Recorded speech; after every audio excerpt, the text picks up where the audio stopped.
begin, I want to note that this video is going to cover binary ionic compounds that do not include transition metals. There will be a later video for that. So let's first talk about what is binary and ternary. Well, binary is any kind of compound that is composed of two types of atoms. Here on screen, we have the example of magnesium chloride.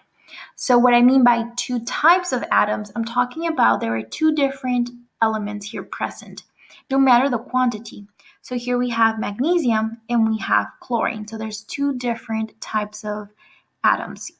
So we would call this binary. Now, ternary is going to be any kind of compound that is composed of three or more types of atoms.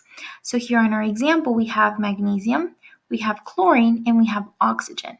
And again, it doesn't matter what the subscripts are. We will learn what those mean in later lessons.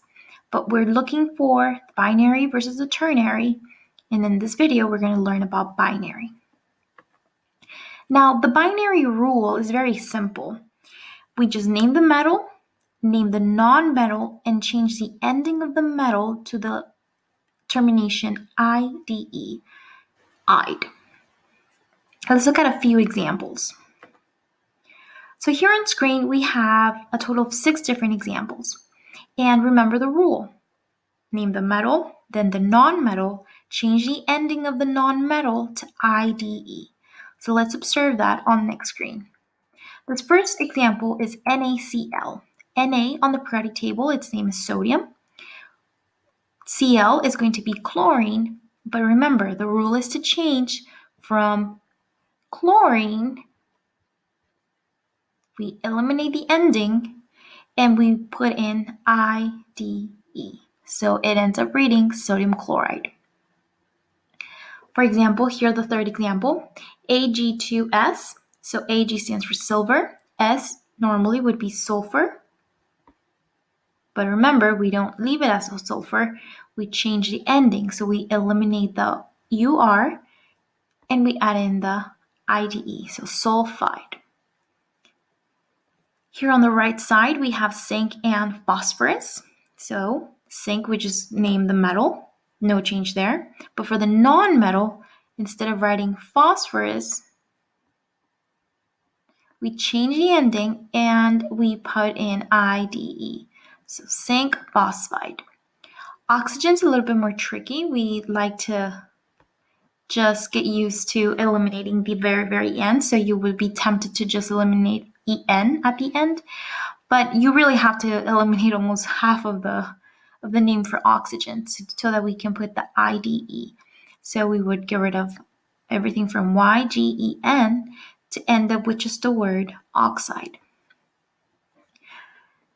This last example here on the bottom, we have SrCl3. Sr is strontium. Chlorine, we don't write chlorine, we change the ending to chloride. Once you get the hang of eliminating that ending part of the non-metals into changing into IDE, it becomes very, very easy to start naming binary ionic compounds. So here are some examples. Let's go ahead and pause the video. And on the next slide, you will have the answer key to the 3 examples that you have here on screen.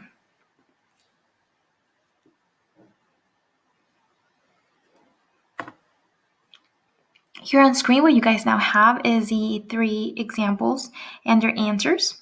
So for the first one, Ca is just calcium. S would normally be sulfur. We would change the ending to ide. So calcium sulfide. K is potassium. O is oxygen. Its name, we would change it to the ending IDE, so potassium oxide. Third example, MgCl. So Mg stands for magnesium. Cl is for chlorine, but we change the ending to chloride. So it ends up reading magnesium chloride.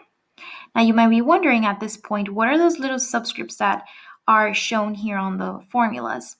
Well, they have a purpose. They relate back to the oxidation numbers that we learned in our previous lesson, and we will get to them. But for right now, we just need to know how to go from the formula, which these are the formulas, to its actual name.